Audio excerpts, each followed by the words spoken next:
O varejo brasileiro está mudando e, em muitos casos, essa mudança acontece num local onde uma parcela significativa da população mora, dentro do condomínio. Os mercados autônomos, que ganharam força durante a pandemia, hoje se consolidam como um modelo de negócio que une conveniência, tecnologia e proximidade. Sem filas, sem deslocamento, com funcionamento 24 horas, esses espaços respondem a um novo perfil do consumidor, mais prático, mais autônomo e cada vez mais exigente. Mas afinal, quais são as verdadeiras oportunidades desse modelo? E quais os riscos e desafios para quem quer empreender nesse segmento? Bom, eu sou Daniel Sakamoto e no episódio de hoje vamos falar sobre mercados autônomos como negócio, entendendo o cenário atual, os aprendizados e os próximos passos desse mercado. Gostou do tema? Então se prepare porque o episódio já vai começar.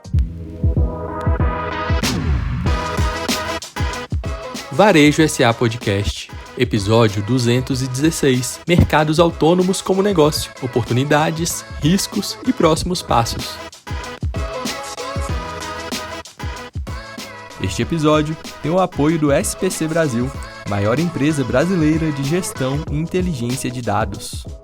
E o nosso convidado de hoje é Leonardo Diana, cofundador e CEO da In-House Market, empresa líder em mercados autônomos no Brasil, com mais de 1.800 lojas inauguradas em mais de 310 cidades. O Leonardo vai nos ajudar a entender por que os mercadinhos de condomínio viraram um novo capítulo do varejo brasileiro. Olá, Leonardo, seja muito bem-vindo ao Varejo SA Podcast, tudo bem? Oi, Daniel, muito boa tarde e é um prazer estar aqui. Bom, prazer é todo nosso em recebê-lo. Antes da gente começar a falar desse mercado novo que vocês têm aí surfado nessa onda, eu queria pedir para você se apresentar para quem está nos ouvindo. Conta um pouco da sua história como empreendedor e como que surgiu a In-House Market. Perfeito, Daniel. Então, como você bem falou, a In-House Market ela veio de um momento de pandemia, né? A gente estava em lockdown, a gente abriu a empresa em maio de 2020, mas eu já trabalhava há muito tempo com negócios, né? Eu trabalhava ali, trabalhei com muito tempo com consultoria, com de vários ramos, eu morava nos Estados Unidos, então nessa pandemia eu estava trabalhando de casa. E eu tinha um sócio que eu conheci na faculdade, que é o Ian, que a gente sempre falava de empreender. Só que isso, quando a gente se formou em 2013, não era o momento. Eu não tinha dinheiro e não tinha conhecimento. A gente tentou fazer, mas o custo da oportunidade para mim era muito mais alto, porque eu passei um treino internacional e ele entrou em banco, também internacional. E aí a gente foi falando, falando, falando, chegou, por coincidência, em 2019, a gente começou a falar, cara, vamos empreender de novo. E aí a gente começou a fazer uma outra ideia até, só que aí veio a pandemia de fato. Acho que no Brasil estourou em março de 2020 e eu nos Estados Unidos já tinha estourado no final de dezembro de 2019. De repente, por ironia do destino, a gente estava procurando uma empresa que fosse de forma autônoma. Até porque eu morava nos Estados Unidos e ele estava em lockdown com a namorada em Porto Alegre. Eu falei, cara, tem que ser uma coisa que seja um global e dois, que eu possa gerenciar de forma autônoma, porque eu não tenho nenhuma pretensão de voltar para o Brasil, especialmente agora na pandemia, e eu estava muito bem no meu emprego anterior. Ele, tá, vamos fazer aqui a empresa, tá fazendo outra empresa. De repente, a gente começou a fazer essa outra empresa de programação lá e tudo. Só que, por ironia, ele estava no primeiro condomínio que a gente sabe de notícia, que foi no Rio Grande do Sul, em Porto Alegre. Por ironia, o primeiro condomínio que inauguraram disso aí, em 2019, em Porto Alegre, ele estava hospedado nesse condomínio, preso lá. Aí ele falou, cara, tem uma solução muito diferente aqui que a gente está vendo, acho que encaixa legal, é tudo totalmente diferente do que você quer fazer, mas é uma ideia legal. Eu pego minhas cervejas ali, eu pego minha carninha ali, é autônomo, é uma coisa bem diferente. Aí isso comigo foi intrigado. Putz, mas será? Vamos ver. Ideia surgiu em house. Em maio a gente abriu a empresa. Em junho de 2020 a gente tinha 5 lojas já. Cara, muito bom, né? Juntou aí a vontade de empreender com a oportunidade, uma coincidência. Você já conhecia esse modelo ou realmente foi o seu amigo que te apresentou e a partir de então você foi pesquisar e conhecer melhor? Então, aparentemente no Brasil, o modelo surgiu no meados de 2019, mas era uma coisa mais de Alphaville, assim. Acho que tinha um mercado só. Começaram a fazer ali em novembro, dezembro de 2019 e a gente começou ali em maio de 2020. Então, assim, era uma coisa totalmente nova. Todo mundo que eu falava nem sabia que era possível, nem entendia que eu estava falando no começo para os síndicos, né? Ou gestores de empresa. E nos Estados Unidos isso já tinha até uma força, mas não para condomínios. Condomínios em geral, inclusive o meu que eu morava, tinha as vending machines. O nosso modelo veio para revolucionar as vending machines. É uma forma de ser mais barato para você iniciar e também de você ter mais SKUs, que são produtos diferentes nas gôndolas ou geladeiras. Então, assim, a gente pensou, bom, é um modelo que tem lá fora, nas empresas, só que ninguém está mais na empresa, está em lockdown. Então, vamos trazer isso para os condomínios. E já temos um piloto meio que provado com outra empresa. Alguém já fez isso e a gente, como cliente, estava achando maravilhoso. Então, a gente pensou, bom, vamos escolher agora uma geografia para iniciar isso. Tanto é que a House foi a primeira do Nordeste a instalar de todos os 9 estados, fomos o pioneiro. E aí a gente espalhou o Brasil. Então, veio de uma sorte, eu diria assim, de estar no momento certo, na hora certa. Dois, a gente estava com dinheiro capitalizado e tinha mais experiência aí, tinha mais de 8 anos de formado já, então a gente tinha bastante experiência de negócio. E era um segmento que uniu o que a gente estava buscando, que era autonomia, é um potencial global de crescimento, e especialmente encaixando com o momento da pandemia, que era da necessidade de estar preso ali nas suas casas. E quais foram os principais desafios do início? Além, obviamente, da pandemia, que causou diversas dificuldades, em todos os aspectos. No caso de fazer a empresa crescer durante esse período, além das questões diretamente vinculadas à pandemia, quais foram os outros desafios que você teve? Acho que quando você faz uma empresa nova, algo que é inovador de fato, né? Inovar não é você recriar a roda, é você, às vezes, pegar uma peça de uma roda aqui, juntar com outra, levar para outra geografia, ou transformar um segmento que já existia. Mercados já existem, né? E trouxe uma outra ótica autônoma. Então, a dificuldade não foi nem essa de criar um segmento novo ou inovar, juntar as peças da geografia e das peças do negócio. Mas você tem que ensinar, lecionar as pessoas que o seu produto é valioso para elas. Então é você entender que, bom, será que isso é um play só de pandemia? E depois da pandemia vai dar certo? Peraí, mas autônomo? E os furtos?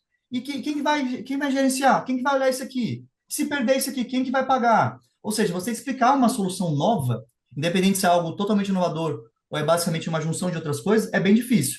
Especialmente porque na pandemia não tinham reuniões ao vivo, onde você tem aquele teste, você pode mostrar alguma coisa. E era muito virtual, então a gente tinha que mostrar uma solução inovadora que por um meio inovador, que era uma reunião como essa por Zoom, com síndicos que são pessoas que não são muitas vezes de negócio, são pessoas que muitos eram moradores do condomínio que faziam esse side job de síndico. Então, era essa dificuldade inicial de quebrar essa barreira, essa ambientação foi, acho, o principal desafio. Ah, legal. E a gente percebe, né, que a pandemia ela representou uma boa oportunidade, porque as pessoas estavam mais confinadas, mas o tempo tem mostrado que não foi uma moda passageira, que não era só uma oportunidade durante um período excepcional com a pandemia. Conta um pouquinho como que vocês têm lidado com essa permanência da demanda, não apenas permanência, como crescimento também. E o que que você acha que mudou de lá para cá, nesse mercado de mercados autônomos? Perfeito, Daniel. Bom, a gente foi uma surpresa, né? Ninguém sabia o que ia acontecer na pandemia, quanto tempo ia durar a pandemia. A gente sabe que a gente ajudou a salvar algumas vidas, né? A gente, qualquer outra empresa do segmento, de forma autônoma. Porque as pessoas estavam paradas lá e as pessoas estavam estocando alguns produtos, como álcool gel, papel higiênico. As pessoas mais sêniores ou de grupos de risco também não poderiam sair toda hora na rua, era até nem aconselhado sair na rua. Então, só de a gente colocar uma coisa lá, respeitando todos os protocolos sanitários na época, né? De máscara, luvas, quarentena dos materiais, aquela coisa toda de mercado, a gente ajudou, com certeza, imensurável, mas a gente ajudou a salvar algumas vidas. Passaram-se a pandemia, também o que mudou ali, a gente observou que as resenhas, que eu chamo, assim, digamos, os churrascos entre amigos, as resenhas de piscina, os aniversários, voltaram para o seu habitat natural, que são os condomínios, os salões de festa. Então, a gente teve um boom, assim, geralmente no final de semana, especialmente dia de jogo, ou dia de aniversário, ou dia de alguma celebração. E depois, que aí, mais recente, mais ou menos 2 anos para cá, a gente pivotou bastante de só ter condomínios para ter hoje academias, para ter empresas, para ter hotéis, para ter instituição de ensino, como faculdades e colégios, é, ou até lojas de rua, que alguns players fazem. Então, antes era inviável porque as pessoas não estavam na rua. Agora, com as pessoas na rua, o que mudou é o omnicanal. Você acorda, você toma um café ali na in-house de baixo do seu prédio, você vai para o seu trabalho, caso seja um trabalho mais remoto, você pede uma marmita congelada no seu trabalho, pega um refrigerante ou um energético lá, você vai treinar na sua academia do seu bairro, já tem lá uma bebida láctea de proteína, vai ter lá uma barrinha de cereal para você, alguma coisa assim. Você chega em casa, você pega uma pizza no seu próprio condomínio, ou você pede um delivery e pega coca ou refrigerante qualquer ali no seu próprio condomínio. Então, é uma experiência muito mais integrada e fazendo parte de cada jornada do nosso consumidor. Então, isso foi a grande mudança, eu acho. A gente hoje está em torno de 5 a 10% das lojas, dessas mais de 1.800 lojas que a In-house já inaugurou no Brasil, vem de condomínios, vem de pontos de venda que não são condomínios. São, como eu falei, empresas, academias, né, faculdades, etc. Bom, a gente percebe então que está havendo uma ampliação do mercado, sem falar que o mercado de condomínio é muito maior e ainda representa para vocês aí uma enorme oportunidade. Você consegue traçar mais ou menos aí, de maneira geral, o perfil do consumidor dos seus mercados autônomos? Existe algum tipo de padrão ou realmente é muito diversificado? Olha, a gente atende a todos os consumidores, né? Que tem ali no condomínio, a gente faz a inauguração. Então, uma inauguração bem feita vai atrair muitas crianças, né? Coloca pula-pula, coloca algodão doce, cachorro-quente, traz degustação de cerveja, traz degustação de carne, de alguma coisa, salgadinhos para os adultos, traz alguma música. Então, isso a gente espera abranger o máximo de público ali das famílias que moram nos condomínios, e é até legal porque é um momento de interação, que poucas vezes você tem no condomínio ali, as pessoas se conhecem por grupos, mas é um momento de interação e fortalecer os laços das pessoas no condomínio. Uma vez feito isso, a gente observa que no final, as crianças, elas vão comprar bastante, mas elas vão precisar da autorização dos pais para comprar, né? Ter uma carteira virtual, ou então ter um certo, enfim, autorização para os pais comprarem juntos, que elas não vão ter cartão de crédito, né? Não vão ter, não tem dinheiro físico, né? Na loja, a gente não comentou isso, mas só pode cartão de débito, crédito, voucher de alimentação, Pix, então não tem dinheiro físico. Então a criança geralmente não vai ter dinheiro ali.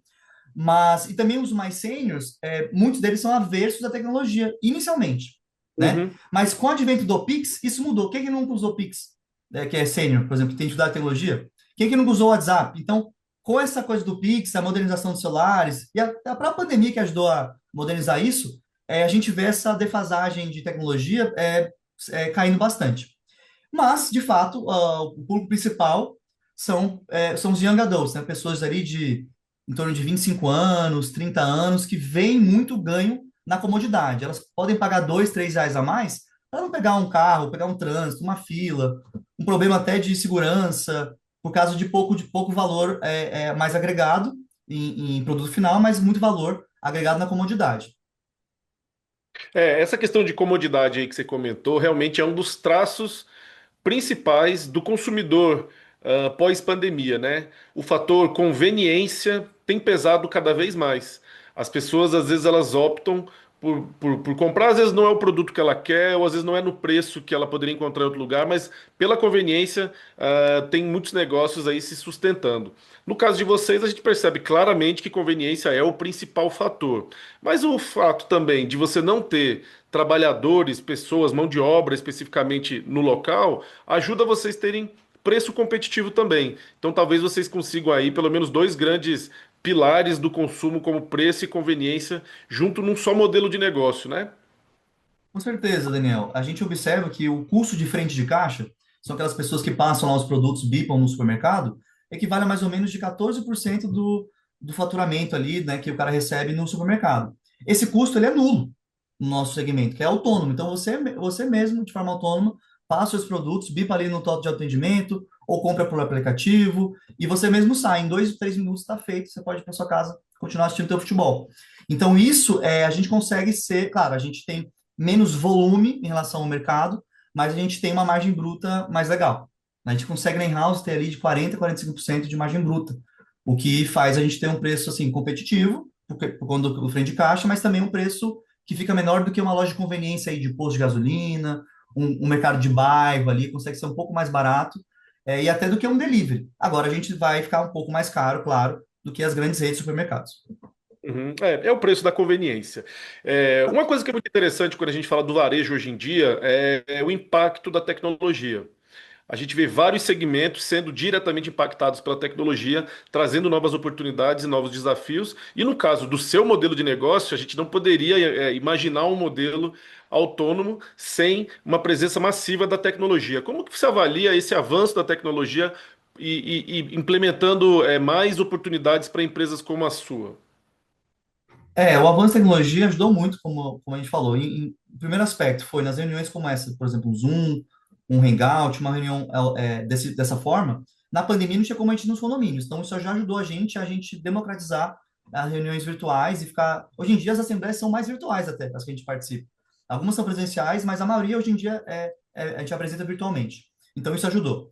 Dois, o advento do Pix ajudou muito, porque, como eu falei, as pessoas começaram a democratizar o pagamento de forma sem impostos, né?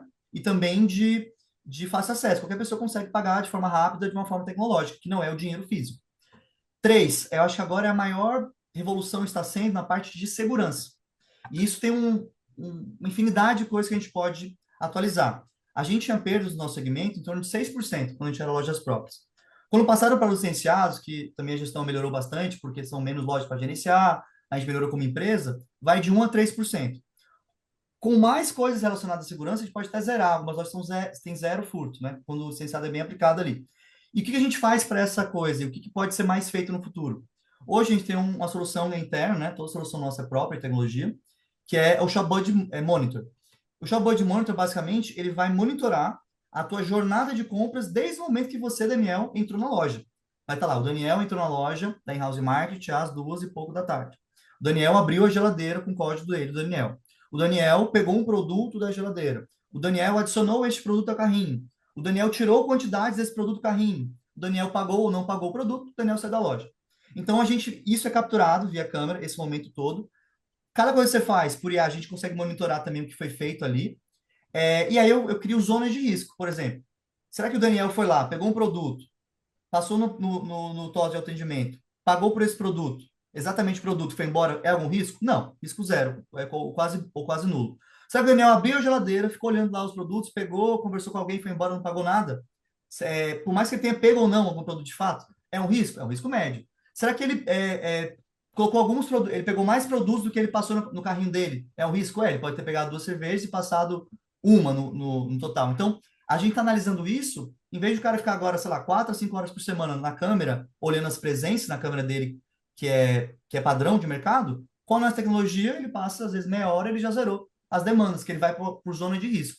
E isso aí é ad infinito. Você pode cuiar, saber exatamente que você, Daniel, foi o cara exato que pegou isso, e você tem um termo de consentimento que eu vou te pré-debitar até um valor máximo, porque você não pagou, e qualquer coisa você entra em contato com a gente devolve para algum tipo de erro. Então, isso é uma construção que as empresas fizerem melhor isso, a gente faz de casa, mas se tivesse uma super empresa fazendo isso também, todos os outros segmentos se beneficiariam da tecnologia. Ah, muito bom. Então fica bem evidente aí o impacto positivo da tecnologia em novos modelos como esse. E eu acho que isso é bem-vindo para a sociedade que a gente tem hoje, o estilo de vida, a expectativa do consumidor. Você comentou que você está aí praticamente mais de 300 cidades diferentes, né, Leonardo? Você consegue traçar algum tipo de perfil diferente de uma região para outra ou de uma cidade para outra? Não é um mercado completamente heterogêneo, né? Existem diferenças regionais. Fala um pouquinho sobre essa complexidade de um negócio tão capilar como o de vocês. Uma ótima pergunta, Daniel. A gente observou isso bem no começo. Quando eu comecei a fazer a empresa, a gente tinha lojas próprias. Hoje a gente tem um modelo de licenciamento. Então, eu comecei em Fortaleza, porque era um local que a gente tinha bastante familiaridade com os fornecedores e também não tinha nenhuma loja no Nordeste ainda. A gente começou por lá. A gente tentou pilotar por lá, por exemplo, carnes congeladas. Não deu muito certo. Acabou que as carnes estavam para vencer, a gente acabou fazendo churrasco com essas carnes, porque não saiu muito lá. Já no Sul, deu muito certo as carnes congeladas, alguma coisa até para o dia a dia ali, de fazer um peito de frango, alguma coisa assim. Então tem essa regionalidade, assim como refrigerantes diferentes, produtos, né, mais de bairro, né, mais de regiões. O que a gente faz para sanar isso, já que a gente tem 325 cidades no Brasil? A gente hoje, a gente faz um planograma, que é basicamente uma matriz, que fala que é o produto, quantidade e preço para determinada loja.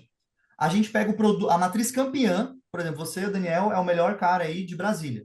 Então, a gente vai pegar o planograma do Daniel campeão e eu vou extrapolar para qualquer licenciado novo, produto, quantidade e preço, que vai entrar na tua região. Óbvio que eu não vou fazer isso para todas as 325 cidades, mas eu faço para a capital de cada estado, eu tenho todos os estados. Então, a cada 3 meses eu atualizo essa matriz. Até pela inflação dos preços, novos produtos que a gente homologa. Então, o cara, ele não vai no escuro, ele tem liberdade para colocar os produtos dele, mas ele vai saber qual que é o cronograma ideal do campeão de vendas da região dele. E aí muda bastante, vai ter região que vai ter mais, como eu falei, carnes é um exemplo bem grande. Outra coisa é tipo de cerveja, né? Tem Uhum. lugares que, por exemplo, a Heineken aqui é a que consome mais, tem os lugares que é outra cerveja. Então tem a ver isso bastante. Ah, legal. Então vocês têm condição até de personalizar o sortimento e orientar os seus. Como que você chama? Não são franqueados, né? São licenciados? Licenciados, perfeito. Tá, conta um pouquinho como que é o modelo de negócios. Você ainda tem lojas próprias, licenciado? Como é que funciona? Perfeito. A gente chegou a ter 120 lojas próprias antes de começar a expandir Brasil de forma de licenciamento. Existem diferenças entre os modelos, né, de licenciamento ou franquia. Franquia é o modelo mais tradicional. Você tem uma COF, né, que é um documento lá que você precisa assinar. Ele tem algumas multas, tem alguns contratos, algumas multas que você tem que fazer ali. Tem, tem alguns custos adicionais, que é tipo uma verba para marketing. Tem alguns que cobram por sistema, alguma coisa a mais, além da licença on time. E tem a manutenção, que elas chamam de royalties. Geralmente é um contrato que alguns tipos de franquia, eles te dão o produto todo também. Eles te dão, por exemplo, uma franquia de alimento, ele vai te dar o alimento. Uma franquia de mercado e condomínio, ele vai te dar, alguns vão te dar o software, e vão te dar o know-how, e vão te dar uma certa forma de suporte. Já o licenciamento é um modelo muito mais enxuto, e muito mais flexível. Você não tem que ter uma COF, as multas não são tão agressivas quanto da franquia, para a manutenção do franqueador, ou seja, a gente vê franqueador cobrando em torno de 4 vezes o valor da franquia inicial como multas, né? A gente é muito menor que isso. A gente enxerga o modelo de licenciamento mais como um parceiro comercial do que como um chefe, de fato. Você tem mais liberdade para escolher seus produtos, você tem mais liberdade de atuação. Só que na prática, o suporte é igual ao superior. Por quê? Uma empresa como a minha, que é uma licenciadora de software marca, ela provê a tech própria. Então, a gente dá o sistema de gestão, a gente dá o aplicativo, a gente dá o tal de atendimento, onde a maioria das franquias usam isso de terceiros. Então, não tem aqui o middleman, não tem uma pessoa no meio que vai intermediar, no caso, por exemplo, de um self-checkout dá problema. E aí manda para a central manda para a central da central, que é a empresa que faz o software. Aí você perdeu 2 meses de vendas porque o cara não tem aplicativo e só compra por TOTO. Quando é da in-house direto, que é a nossa tecnologia Shop Buddy, a gente, faz o backlog de ações, de tudo que seria legal para um produto futuro, então a gente não tem middleman, é na hora. Dois, você tem uma construção muito mais rápida ali de você corrigir os problemas, porque não tem, de novo, essa camada do meio. Então, finalmente, é um modelo muito mais enxuto e é um modelo que acaba sendo mais barato. Como tem todas essas amarras, e para um cliente que vai entrar nesse modelo, o mais barato significa ele abrir mais lojas em menos tempo. Então, acaba que você enxuga o risco estando no modelo desse. Agora, tem pegadinhas. Você tem que ver se a franquia ou licitadora tem software próprio, quais são as dados de atuação, se eles são fortes no teu segmento, na tua cidade. Tem que ver se eles prometem, por exemplo, rios e fundos, porque por mais que seja autônomo, a gente gosta de falar que, cara, tem muito trabalho envolvido. Não é você colocar o dinheiro ali, esperar render, igual uma CDI da vida. Não, você vai ter muito trabalho. Só que é um trabalho que você gerencia a tua jornada.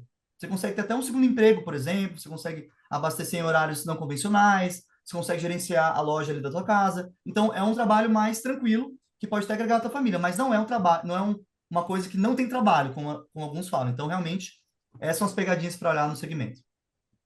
Ah, legal, legal. Acho que ficou claro, né, para quem está nos acompanhando aí, que esse formato de licenciamento ele é mais simplificado, mais enxuto, com menos amarras, dá um pouco mais de autonomia para o licenciado do que um contrato de franquia que realmente ele é bem mais complexo, existe uma legislação própria e talvez isso explique aí esse crescimento grande, rápido e sustentável que vocês estão tendo.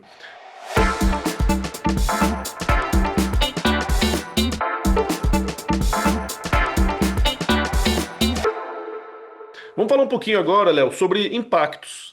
Impacto de um mercado autônomo dentro de um condomínio. Qual que você pode dizer? Você poderia dizer que isso chega até a valorizar um condomínio muitas vezes? Que tipo de impacto você consegue mensurar e compartilhar conosco? Perfeito. A gente viu algumas pesquisas aí que falaram que os mercados autônomos, eles valorizam em até 10% o valor venal do condomínio, se ele for mais ou menos uns 500 mil reais. Lógico, se o condomínio for 10 milhões, não vai valorizar ali 1 milhão por ter um mercado autônomo, mas até 500 mil reais, ele valoriza em torno aí de 50 mil reais, ou seja, é uma grande valorização.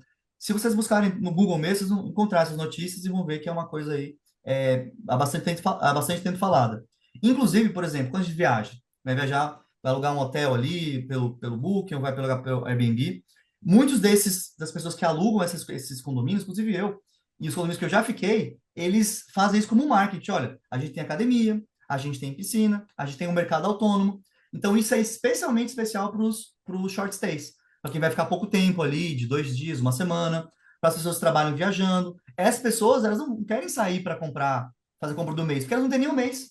Elas têm, às vezes, 2 dias, tem uma semana. Então, com certeza, é a valorização para os moradores que estão lá, porque é um algo a mais, sem o ônus de um custo, igual uma piscina, você tem um algo a mais, mas tem o custo da piscina. O mercado autônomo, não. A gente faz o custo de implementação, a gente faz o custo dos materiais, né? A gente faz o custo de manutenção. O condomínio, ele só usa esse benefício e ainda ganha um cashback sobre o faturamento para também fazer melhoras do condomínio, enfim, dar para os colaboradores. Então, é um benefício sem custo e ainda ganha dinheiro, diferente dos outros benefícios do condomínio. E ainda, claro, valoriza o valor venal ali do condomínio, que é bom para todo mundo. É muito bom, né? Realmente parece uma relação de ganha-ganha, ainda mais se tiver uma parceria bem estruturada. E como que você enxerga o impacto disso na região? Para os varejistas locais, você sente que também tem algum impacto, ou alguma dificuldade, ou alguma crítica? Como que você avalia o impacto de ter um mercado autônomo na região onde está localizado esse condomínio? Olha, as pessoas do mercado, elas têm olhado que os aumentos, né, de novos pontos de venda têm vindo de soluções autônomas, tanto de mercados de conveniência de bairro, que não são autônomos, mas são menores, e o que mais tem aberto aí é de mercados autônomos como o meu. Então, para a sociedade, a gente vê que a gente está crescendo bem mais, em passos mais largos do que os tradicionais mercados. Para os grandes mercados, não impacta tanto eles, porque quem vai no mercado ali é uma solução complementar. Por exemplo, eu não vou comprar. São poucos mercados autônomos que têm hortifruti. Eu tenho alguns Uhum. que têm no meu, mas é a minoria, porque tem data de validade, o shelf life é diferente. Sei lá, você pegar assim, você quer comprar, fazer, sei lá, um sushi, você não vai conseguir fazer no mercado autônomo, né? Então você tem que ir no mercado. Você quer comprar, sei lá, um frango frito, você vai no supermercado. Então tem certas coisas que é só do supermercado. E lá você tem uma série, uma gama, uma variedade de produtos muito maior. Por exemplo, eu preciso fazer um estrogonofe. Aí tem lá a batata palha faltou. Ora, o mercado vai ter 10 tipos de batata palha no supermercado comum. O meu mercado vai ter um tipo. Vai ter um tipo de ketchup que vai ser o melhor, vai ter a melhor batata palha, cerveja vai ter mais variedade, né? Mas em geral vão ser poucos SKUs por tipo de produto. Então, ou seja, se você é fã de uma marca, e a marca sua não tem no mini mercado, você vai ter que ir lá, né? Então é uma solução complementar. Agora, o que impacta a gente? Quando a gente tem um mercado varejista grande em frente ao condomínio, literalmente em frente, que não seja uma 10 minutos andando já não é em frente. 10 minutos de carro já não é em frente. Mas se for uma coisa no bairro ali, assim, no quarteirão, isso impacta a gente. Agora, impacta nos horários comerciais, porque esse pessoal vai fechar entre 9 a 11 horas da noite. Qualquer coisa que for depois, aí fica meio que sem concorrência no mercado autônomo. Então, assim, para o consumidor final, é o melhor dos mundos, porque está aumentando a concorrência em geral. Ele tem a opção da conveniência aqui no mercado, tem a opção da conveniência de delivery, e tem a opção de você deslocar um mercado para fazer uma compra maior. Então, acho que para o consumidor ganha, ganha, ganha. Para a gente que é competidor indireto, meio que complementar o supermercado, o delivery e o mercado autônomo.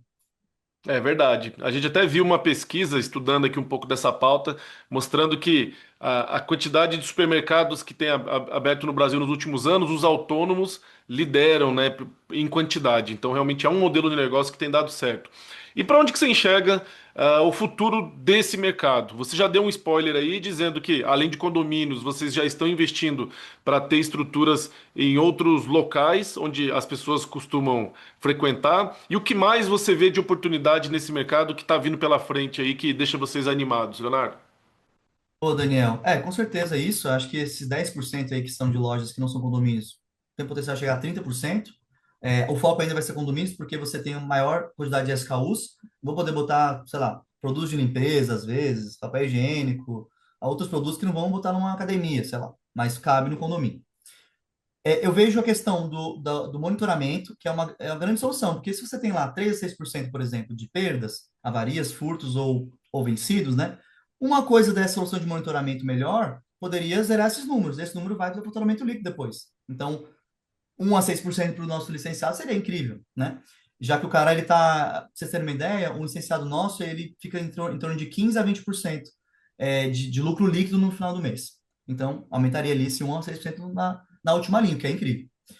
Terceira coisa, eu diria que seria a personificação das compras, não só na parte de segurança, mas na parte de promoções mesmo. Por exemplo, você, Daniel, entrou numa loja, você logou lá com a sua face, por exemplo, você logou lá pelo aplicativo, você abriu a porta, a gente sabe que o Daniel entrou na loja dele de Brasília às 2 da tarde, beleza. Ora, o Daniel, eu também sei que o Daniel sempre compra uma cerveja de tal tipo, especialmente na quarta-feira, porque tem jogo de futebol. Então, eu posso, Daniel, eu posso avisar, chegou a sua cerveja, eu posso falar seu nome com uma Alexa, um desses dispositivos, falar, Daniel, bem-vindo ao nosso mercado, a cerveja que você mais gosta já está aqui. E eu posso associar também um upsell a um cross-sell também. Eu falo, cara, tem um amendoim também que combina com a cerveja e só hoje você vai ter desconto de tanto. E aí, numa tela, que pode ser o nosso toque de atendimento, ou pode ser uma dessas TVs aí de retail media, vai te mostrar o que você realmente quer. Por exemplo, se é um cliente novo na loja, segundo exemplo, tá passando lá é uma mulher, ele identifica que é uma mulher, mas não é um cliente enfim, que nunca comprou, não tem consumo. Ele vai oferecer produtos mais femininos. Se é uma criança, ele vai oferecer produtos de criança, lá, aquelas balas fine, vai oferecer produtos ali mais para o público infantil, um picolé, uma coisa assim. Então, a gente consegue, através de IA e também de conhecimento dos cadastros, né, das pessoas, identificar melhores promoções. Quem faz muito bem isso é as farmácias. Por isso que você tem que ir lá identificar o teu CPF e já gera um combo de promoções atrelada ao tuas compras. Então, a gente vê isso que vai ser o futuro dos mercados autônomos também. E uma visão muito acertada, porque o consumidor quer, além de conforto e conveniência, ele também quer a personalização, ele gosta de receber algum tipo de interação específica para ele. Então, acho que vocês estão no caminho certo. Acho que realmente isso é uma boa oportunidade, considerando, né, o perfil do consumidor hoje em dia. E por outro lado, o que que tira seu sono hoje? O que que te preocupa? O que que você acha que é um desafio ainda que vai ter que superar ou que tem que trabalhar para melhorar aí as oportunidades do negócio? Bom, o que me assusta que eu não durmo à noite acho a instabilidade do Brasil em termos de políticas, né, fiscais, políticas assim. Tanto é que a gente teve várias reformas, né, vai ter reforma tributária, algumas reformas que podem impactar de fato o nosso segmento. As margens já são espremidas do nosso segmento, né, de varejo. A gente tem margem melhor que o do varejo tradicional, mas ainda assim é espremido pelo volume. Então, qualquer coisa que o governo faça, por a gente ter uma estabilidade política no Brasil, pode afetar diretamente a ponta e isso me deixa todas as noites fora de sono. Independente de governo, a gente trabalha para qualquer governo. A gente trabalha aqui para todas as pessoas. Então, a gente tem que estar sempre ali com o pé atrás, mas bem cauteloso com essa questão. Segunda coisa, eu acho que assim, a gente, talvez, esse ano já, a gente comece a expandir para fora. Então, para fora basicamente produto novo. Então, me deixa aquele. Será que agora é o momento? Será que eu posso exprimir mais aqui no Brasil ainda? Tem muito espaço para crescer. Estão falando de 15 mil a 20 mil mercados instalados no Brasil. Tem muito espaço ainda, mas eu não poderia estar começando outro ali. Então, isso também, essa coisa da nova geografia é bastante excitante, mas ao mesmo tempo também me deixa assim com um sono ali mais dificultado. E depois, eu acho que é, assim, é a questão da tecnologia. Será que pode vir um player muito grande e se apaixonar por esse negócio, com muito dinheiro e fazer um dump nos menores? Isso aconteceu antes, tá? Mas não teve muito sucesso até agora. Grandes vezes tentaram entrar, umas entraram e saíram e não conseguiram ficar no mercado, outras estão persistindo, mas não na escala que a gente tem de mercado autônomo. Mas se alguém quisesse, por exemplo, lá nos Estados Unidos tentaram fazer lá Amazon Go, tentaram fazer algumas coisas que acabou não dando certo. Mas se alguém realmente quiser fazer o segmento, quando ele estiver lá valendo, hoje está um segmento de 3 a 5 bilhões de reais de faturamento anual, todo mundo junto. Quando tiver, sei lá, 80 bilhões de faturamento anual, todo mundo junto, será que não vai ficar muito mais atrativo para esses peixes grandes? Será que esses peixes grandes vão chegar consolidando todo mundo, comprando, comprando, comprando, ou eles vão tentar competir de fato fazendo dump no mercado? Então, esse futuro ali é incerto, mas eu vejo ele que é bem longínquo. Isso aí vai acontecer daqui a 5 anos, talvez 10 anos. No momento, a gente segue ainda com foco no Brasil, fazendo aí tecnologia própria, fazendo o básico bem feito, né, que a gente sabe fazer, e é o que tem dado certo. Pra você ter uma ideia, no mês de novembro, a gente conseguiu assinar contratos com novos pontos de venda, recordes em toda a história. A gente fez 130 novos pontos de venda assinados em um mês. Ou seja, poucas empresas no Brasil têm isso no total, né? Então, a gente, azeitando essa força comercial, focando, a gente acha que é o caminho certo para fazer nesse momento. Ah, legal, legal. E vocês estão de parabéns. Realmente você compartilhando com a gente aí as oportunidades, os desafios, como você tem enxergado esse mercado, demonstra o porquê do sucesso da in-house. Você realmente tem uma visão muito boa, muito conectada com o varejo atual. E a experiência de vocês é um belíssimo exemplo de empreendedorismo. Aproveitaram conhecimento, oportunidade, o timing certo e estão muito conectados aí realmente com o que a gente chama de novas relações de consumo. Vocês estão bem conectados a isso, eu acho que isso é fundamental para dar certo. Queria já encaminhar aqui para a parte final da nossa conversa, Leonardo, pedindo para você deixar uma mensagem para quem está nos ouvindo, que é um empreendedor e que às vezes precisa de um pouco de incentivo, de bons insights como esse que vocês tiveram para conseguir prosperar no negócio. O que você poderia dizer aí para quem está realmente buscando melhores oportunidades no empreendedorismo aqui no Brasil? Boa, Daniel. Eu acho assim, a principal dica assim, independente do que for que você queira fazer, a in-house é uma das formas que você pode começar a empreender. Mas dependente do seu segmento, é melhor você fazer alguma coisa, eu vou te chamar assim, de mal feito, do que você ficar fazendo algo perfeito, mundo das ideias, demorando para fazer, e aí no final vir e já te engoliram, ou o que você achava que as pessoas queriam não era o que elas queriam, você está vendendo um produto que você quer empurrar, mas na verdade não o que elas precisam como necessidade. Então, a melhor coisa é você fazer o teu negócio, seja qual for, se você falhar, que você fale rápido. Eu falei 3 vezes antes de começar em house. Foram 3 empresas que a gente tentou fazer e acabou que a vida mudou o rumo. Chegou na in-house, a gente está aí agora para o 6º ano, né? Está em 25 estados, 325 cidades, então está dando certo até este momento. Então, por quê? A gente foi fazendo. Quando ele mandou a mensagem, ele mandou em 6 de abril de 2020. Dia 25 de maio eu tinha o CNPJ aberto. O primeiro contrato que eu fiz com o condomínio, eu tinha feito sem nem o CNPJ. Faltava o CNPJ lá para colocar. Eu falei, não, cara, vai dar certo, a jurídica atrasou. Eu não tinha nem o CNPJ, mas eu estava garantido que a minha solução ia dar certo. Eu falei, eu vou tentar fazer, se der certo, eu vou falhar, mas eu vou tentar. Quando chegou o contrato, eu mandei com o CNPJ no primeiro condomínio lá, dia 26 de maio, de junho, que a gente inaugurou. Ele falou, pô, mas o CNPJ tem 5 dias, 5 dias, e você vai ser o primeiro a ter. E até hoje tem essa loja da in-house lá. Então, ou seja, a gente fez, falhou algumas vezes, a gente tem custo para falhas, né? As falhas são monitoradas, tem custo para falhas, a gente itera e vai melhorando continuamente. E segunda mensagem para você empreendedor, se você não sabe, você não tem ideia, você não teve ideia, eu quero empreender, eu quero ser meu próprio chefe, eu quero ter uma independência financeira, mas eu não sei para onde começar. Uma das coisas que pode fazer é entrar na House Market. A gente te ajuda com todo o suporte aí para você conseguir seus pontos de venda, fazer assembleias, suporte aos teus moradores, plataforma de treinamento própria, e é um custo, assim, eu diria que baixo comparado a outras formas de negócio. Você consegue investir ali em torno de 30, 40 mil reais, você tem uma loja rodando ali. Então, é um custo baixo para quem quer começar a empreender. E outra, é o MBA, você vai aprender a falar com fornecedores, com pessoas, você vai aprender a gerenciar a loja, tecnologia, você vai aprender a precificação. Então, tudo isso também é uma forma de você começar, quem sabe, ser o teu primeiro grande negócio. Muito bom, muito bom. Gostei, gostei da reflexão. Primeiro você começa, depois você melhora. E gostei também de você já vender o peixe aí da in-house como uma oportunidade para quem quer empreender, ou para ter o seu primeiro negócio, ou para diversificar o seu negócio, ou até mesmo para aprender de um outro segmento. Acho que é muito interessante aí. Parabéns pelo trabalho que vocês estão fazendo, Leonardo.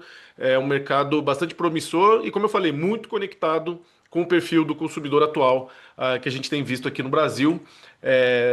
Queria agradecer mais uma vez de você ter aceitado o nosso convite para vir compartilhar um pouco da sua visão, da sua experiência e desse modelo de negócio aí, inovador que vocês estão trazendo para o Brasil. Parabéns pelo trabalho, viu? Boa, Daniel, foi um prazer falar com vocês e esperar tentar é, desmitificar algumas coisas do segmento nosso, que a gente tem muito orgulho de tá fazendo parte. Todos os outros players também têm feito um grande trabalho. E a gente é fã da Varejo SA, a gente já teve algumas colaborações antigas, né? Então eu pessoalmente consumo conteúdo ali diariamente, né? No Instagram e também na internet. Então, acho que o trabalho está sendo feito na parte de podcast para as pessoas, para ensinar, é um trabalho bem formidável. Então, foi um prazer participar e espero que terão outras oportunidades também. Muito bem. E para quem quiser conhecer mais da in-house e do trabalho de vocês, qual é o melhor caminho? Olha, você tem alguns. Você pode entrar no nosso Instagram, né? Em housemarket.br ou no site, em housemarket.com.br. Lá você tem várias informações, você faz um breve cadastro, o time entra em contato com você para tirar todas as suas dúvidas. Muito bem, muito bem, muito bem. Conversamos hoje com o Leonardo de Ana, cofundador e CEO da In-House Market, falando bastante sobre mercados autônomos e como eles se tornaram aí esse modelo de negócio tão importante, relevante, escalável e alinhado ao novo comportamento do consumidor aqui no Brasil. E a gente fica por aqui. Se você gostou desse episódio, não deixe de curtir, de compartilhar e de se inscrever aqui no nosso canal para ser notificado quando o próximo programa for ao ar. Na semana que vem tem mais. Um abraço e boas vendas!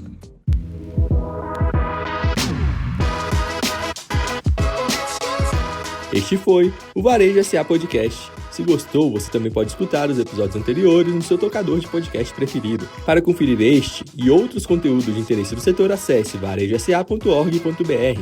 E lembre-se de seguir a gente nas redes sociais. O nosso arroba é o Sistema CNDL e o varejo.sa. Já no YouTube, procure por CNDL Brasil e Portal Varejo S.A. para nos encontrar.